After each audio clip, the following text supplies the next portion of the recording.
যে ইরানকে উত্তর কোরিয়ার সবচেয়ে বিশ্বস্ত যুদ্ধসঙ্গী মনে করা হতো, সেই ইরান থেকেই এখন সুকৌশলে দূরত্ব তৈরি করছেন কিম জং উন। মধ্যপ্রাচ্যের রণক্ষেত্রে যখন উত্তেজনা চরমে, তখন দীর্ঘদিনের মিত্র ইরানের দিক থেকে মুখ ফিরিয়ে নিচ্ছে উত্তর কোরিয়া। এতদিন সবাই ভাবছিল ইরানের সাথে উত্তর কোরিয়ার বন্ধুত্ব ও সহযোগিতা অটুট আছে, কিন্তু বর্তমান ভূ রাজনৈতিক বাস্তবতা বলছে অন্য কথা। অবিশ্বাস্য মনে হলেও সিউলের গোয়েন্দা তথ্য বলছে পিয়ংইয়ংয়ের সমীকরণ এখন একদম ভিন্ন। উত্তর কোরিয়া এখন আর কেবল আদর্শিক বন্ধুত্বের উপর ভিত্তি করে চলছে না, তারা অত্যন্ত হিসেবি হয়ে উঠেছে। দেশটি এখন নিজেদের স্বার্থেই ইরানকে নিরাপদ দূরত্বে রাখছে।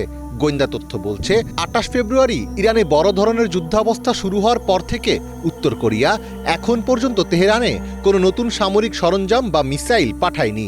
৬ এপ্রিল সিউলে দক্ষিণ কোরিয়ার পার্লামেন্টারি ইন্টেলিজেন্স কমিটির মেম্বার পার্ক সুন ওয়ানের ব্রিফিংয়ের বরাতে এসব তথ্য জানিয়েছে সংবাদ মাধ্যম আল জাজিরা।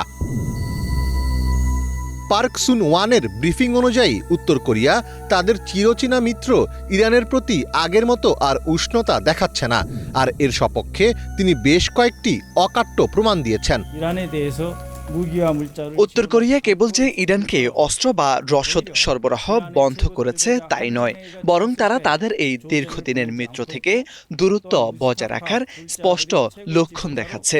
যেমন ইরানের সর্বোচ্চ নেতা খামেনির মৃত্যুতে তারা কোনো শোকবার্তা পাঠায়নি, এমনকি খামেনির দ্বিতীয় ছেলে মুজতবা যখন সর্বোচ্চ নেতা নির্বাচিত হলেন তখন তারা কোনো অভিনন্দন বার্তা পাঠায়নি। মধ্যপ্রাচ্যের এই যুদ্ধের কারণে উত্তর কোরিয়া নিজেও মারাত্মক অর্থনৈতিক সংকটের মুখে পড়েছে। শিল্প কারখানার কাঁচামাল বা প্রয়োজনীয় পণ্য সংগ্রহ তারা বাধার সম্মুখীন হচ্ছে, যার ফলে দ্রব্যমূল্য এবং বৈদেশিক মুদ্রার বিনিময় হার আকাশচুম্বী হয়ে গেছে। এই পরিস্থিতিতে নিজেদের তেলের চাহিদা মেটাতে তারা এখন রাশিয়ার কাছ থেকে অতিরিক্ত জ্বালানি সংগ্রহের চেষ্টা চালাচ্ছে। মধ্যপ্রাচ্যের সংকটে ইরান নিজেই এখন চাপে, তাই উত্তর কোরিয়ার তেলের চাহিদা মেটানোর ক্ষমতা এখন তেহরানের নেই। পার্ক সুন ওয়ানের রিপোর্ট অনুযায়ী উত্তর কোরিয়া এখন রাশিয়ার কাছ থেকে অতিরিক্ত তেল ও খাদ্য পাচ্ছে, ফলে রাশিয়ার বিশাল প্রাকৃতিক সম্পদ কিমের ভঙ্গুর অর্থনীতিকে টিকিয়ে রাখার একমাত্র ভরসা হয়ে দাঁড়িয়েছে।